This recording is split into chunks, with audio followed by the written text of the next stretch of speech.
Do you have an on-premise Exchange server that is reaching its end of life? Are you suffering from constant email outages that disturb your workflow? Whatever the reason may be, there is no time like the present to make the move to Microsoft 365.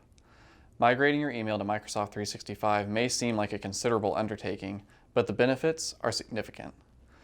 When moving to Microsoft 365, you can expect advantages like less downtime. We know that some of our clients could not do their jobs effectively without email.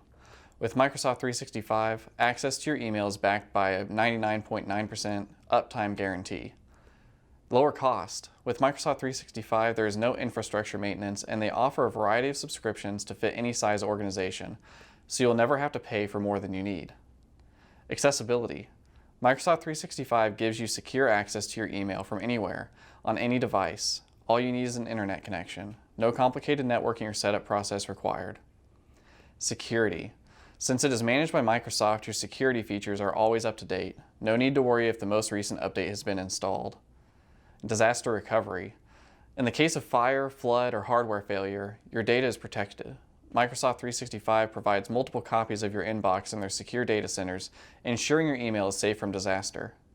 If you want to learn more about Microsoft 365, or if you are ready to migrate away from your on-premise Exchange server, you can click the link in the description below or head over to our blog at salvastg.com.